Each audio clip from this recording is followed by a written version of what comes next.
When thinking about all the fun activities that you will want to do at Disney, there are a few things that you'll also want to avoid. Not everything at Disney is worth the money or time it will take you to get to that attraction or ride. I'll go through my list of things that I avoid at all costs when I'm at the Disney parks.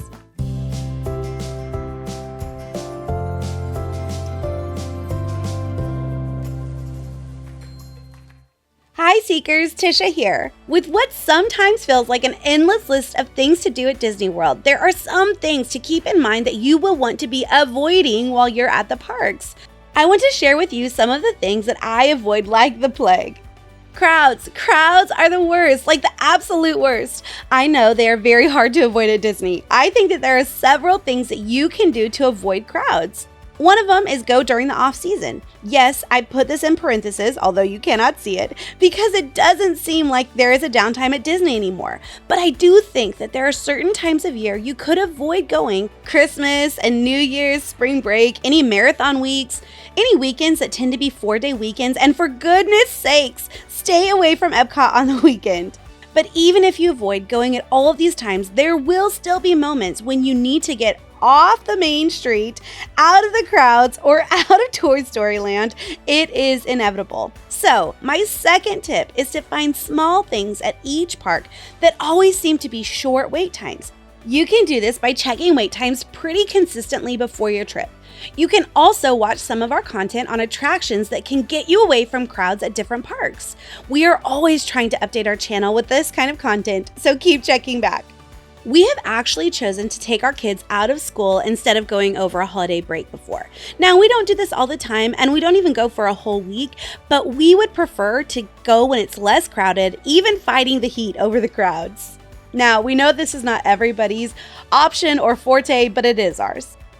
There is nothing worse than getting up early, showing up at your favorite park to rope drop, and then getting a big old surprise and finding out that your favorite ride is closed or being renovated. Or the pool at the resort that you're staying at is closed for repairs. This used to drive me nuts until I wised up and started checking the Disney maintenance schedule. Disney releases when their rides will be scheduled to close, when resort pools are undergoing renovation, even when the Skyliner, monorail, or any other means of transportation are down due to maintenance. This can really throw a wrench in your Disney trip if you haven't been prepared for this. For whatever reason, I'm not sure why, but I just love the Skyliner. It's like my favorite ride, but I know it's not a ride, right? If you also just dig the Skyliner like me and think it's a ride, let me know in the comments below. So when I was planning on being at Disney a while back, I noticed that the Skyliner was going to be down for maintenance while I was going to be there. Nope. I totally changed my date so that the Skyliner would be fully operational when I arrived. I did this over changing the resort I was staying at. I also look at the resort that I could potentially be staying at to make sure pools, amenities, or restaurants will all be open at the time I plan on going. Also checking the rides and the attractions to make sure that those are not scheduled to be out of commission, especially my favorite ones. Now, when you're at the park, things do happen, and rides and attractions, even my beloved Skyliner, can go down. But these are unavoidable and they will happen. In fact, sometimes it's good when a ride breaks down because you can keep looking at the wait times on the app, and as soon as it opens, you can make a quick dash over there so that you can do a quick ride in the standby line. So make sure you are always checking the Disney maintenance schedule. I'll put a link in the description below.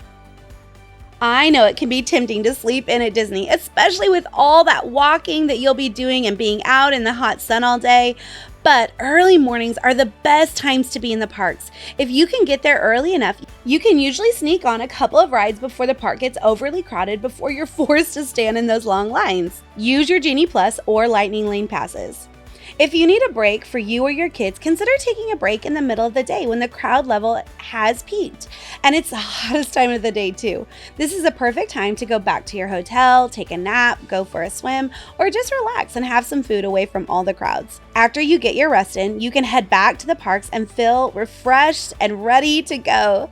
The crowds will start thinning out the closer to the park close it gets. And if you're willing to forego the fireworks show, you can usually jump on most rides at any park with very little wait times. This has been one of our favorite things to do. Ride a roller coaster like Thunder Mountain during the fireworks show. It's so fun. I highly recommend you try this out. And you get a great view of the fireworks too. I highly recommend avoiding skipping any park while you're at Disney World. I cannot imagine doing this. I know this just might be me, but if I'm booking flights, getting tickets, finding a place to stay, and doing all the planning, I would never skip a park. I totally understand that this is a personal preference, but we love every park, and it would be so hard to decide which one to leave out. I think every park has its own charms and enchanting feeling, different types of food, character meet and greets, shows, and rides. I know Animal Kingdom often gets labeled as a little kids park and Epcot is only for adults, but that just isn't true. If you have 3 days, you could just use a park hopper, which I think is a very reasonable price, to make sure you hit each park. Just be sure to make sure you plan it so you don't miss any of your favorite experiences. One thing that can surprise most people is how long the lines can get for certain rides at Disney World. I tend to know the wait times pretty well as I literally check them every day on the My Disney Experience app. I know, I'm weird, but I do and I love it. But there are ways to avoid these extra long wait times. If you're able to rope drop the park, head over to your favorite ride and get there quick. Don't mind jumping in the single rider line? That's a great way to bypass the long lines. Have a little kiddo that isn't tall enough? Take advantage of the rider switch at some of the rides. Now, single rider and rider switch isn't always available, so make sure you confirm with a cast member before you hop into line. Also, staying late and riding during and after the fireworks show is another way to avoid the long attraction wait times. As a bonus, riding attractions at night is a whole different experience in itself. Riding at night is one of my favorite activities in the park, and I've gotten on Peter Pan in less than 10 minutes before. And if you know anything about Disney, you know this is unheard of. Something else that can have long lines is Disney's transportation service. Now, Disney World's transportation systems are nothing short of top-notch. They really are. And with so many options from the monorail to ferry boats to the Skyliner buses, they really make it easy and fun to get anywhere you need to go. There are times, though, when these transportation systems do get a bit clogged up. For instance, right after the happily ever after fireworks show at Magic Kingdom, everyone darts out of the exits and heads to the monorail, boats, buses, and I mean everyone, which is why you should stay late to ride some of the rides. The lines can get long, and I do mean long, as in 7 dwarves wait time on spring break long. This is why we started staying after the fireworks show and sometimes watching it from a ride or attraction and waiting until the crowds clear out. If it's been an especially long day, we might watch the fireworks show from outside the park and catch the first ride back to our hotel and get ready for the next day. Just be thinking ahead and know what you would prefer, staying late or leaving early in order to avoid the transportation lines. Overspending on food. You can eat at Disney for minimal money. Now, this depends on how many snacks you might have, all the ones that you have to have, of course. But if you go into your trip with a realistic food budget, you can do it. If you bring in a refillable water bottle to avoid buying drinks, you can easily stay within a $40 budget for food per person. And yes, that is breakfast, lunch, and dinner with a snack and a dessert. Let's break that down at Magic Kingdom, starting with the meal everyone tells you not to skip, breakfast. For breakfast, you can make your way up to Gaston's Tavern to grab a cinnamon roll and a cold brew coffee, and that total is $11.28. Or even over to Sleepy Hollow for their fruit and Nutella waffle. Yum, so good. For lunch, head to Casey's Corner and grab a Chipotle barbecue loaded fries. These are delicious and so much food for only $7.79. For a snack, grab some spring rolls from the spring roll cart on the edge of Adventureland. Any flavor they have are all good. Just make sure you get 2 different kinds. They are $9.50. For dinner, head to Sleepy Hollow and grab their sweet and spicy chicken and waffle sandwich. This is delicious and comes with chips for only $11.59. The total for all of this food is $40.16, and we've eaten so good. Now, I know I said breakfast, lunch, dinner, snack, and dessert. You can get a cheaper snack than the spring rolls at the spring roll cart, maybe just popcorn or something like that. And if you do that, then you need to head back to Storybook Circus, and in Big Top Souvenirs, you will find Big Top treats with some fresh treats that are between $12.99 and $4.99. This is a great place for dessert. It's always fresh and delicious. Or if you want to up your budget to $45, well, $45.15, then you can have the snack and the dessert too. You can do food on a budget at Disney and still eat like a king or a queen. Something else to avoid is overdoing it at the beginning of your trip.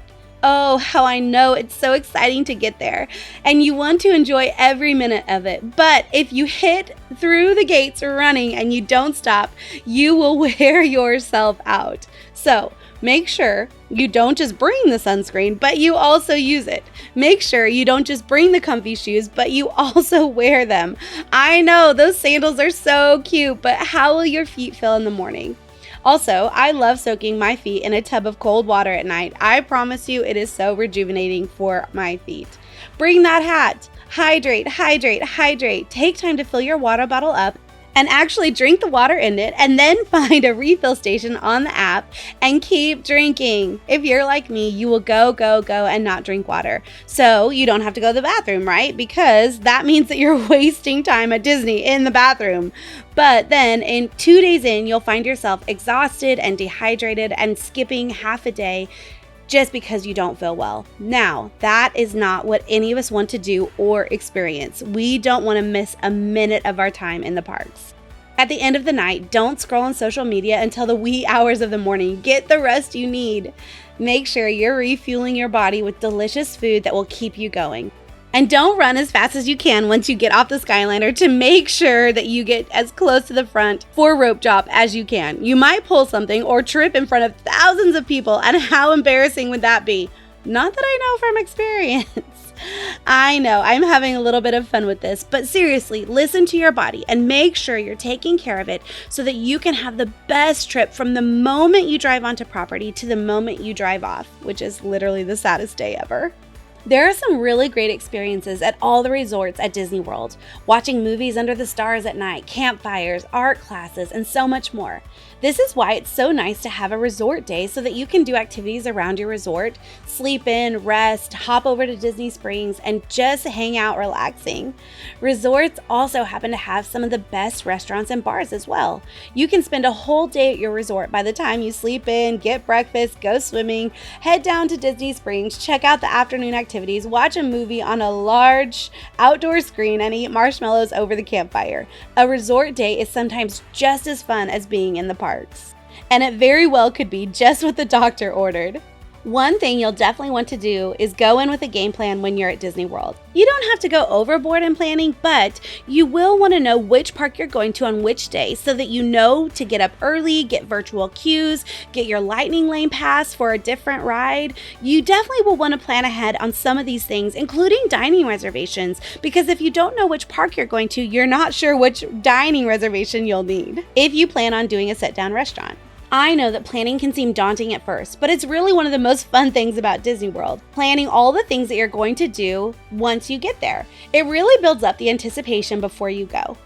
I would say the most difficult thing to do is plan for rides, attractions, and dining if you'll be going with a larger crowd.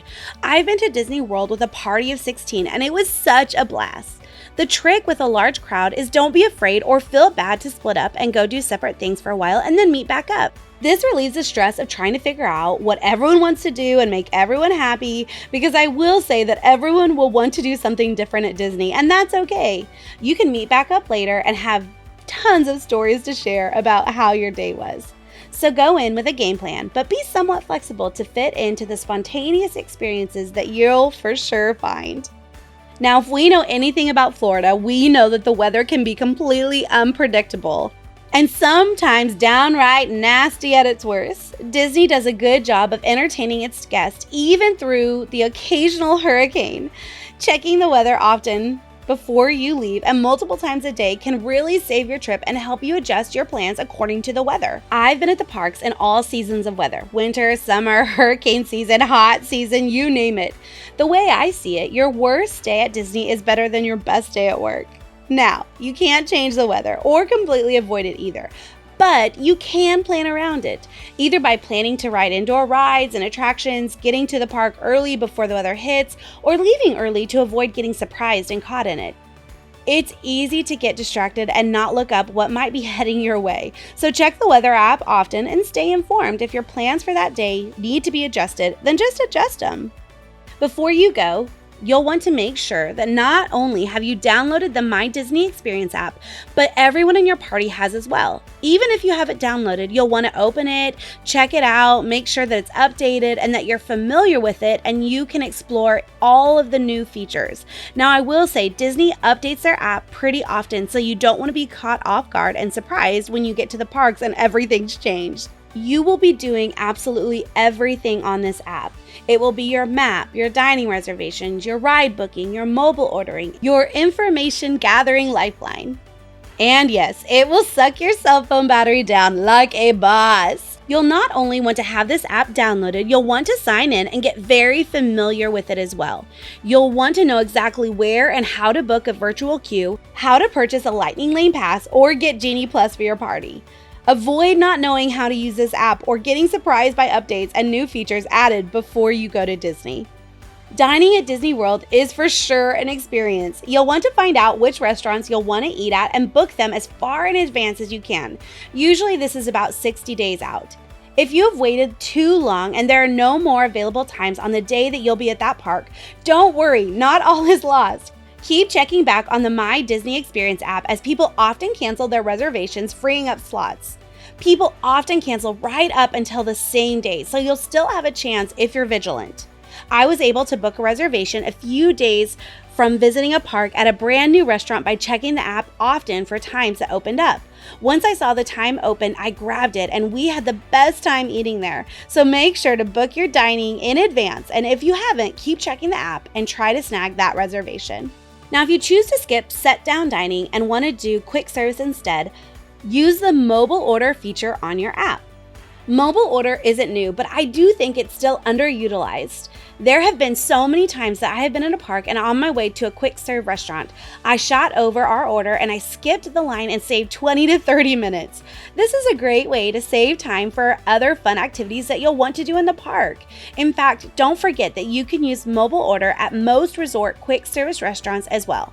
I did this the last time I was at Caribbean Beach Resort when it was dinner time, and I saved a good 35 minutes of my time just by using the mobile order app. So, save that precious park time, skip the food lines, and use the mobile order on My Disney Experience app. Now, depending on the park and the time of year, I would not skip Genie Plus and individual Lightning Lanes. I would just add them to the budget when you're budgeting for the trip. Sometimes you just need these to make your trip the best trip it can be. You can do your research and see what the crowds might be like while you're there, but you never really know until you get to Disney. The great thing is that you can book Genie Plus the night before you need it, so it can be a last-minute add if you think you might need it. With so many things to think about that you want to do while you're at Disney, keep in mind that these things are things that you'll want to avoid while you're at Disney World to make sure that your time there is so special. We hope that these will help you on your next trip to Disney. Let's just keep seeking the magic together.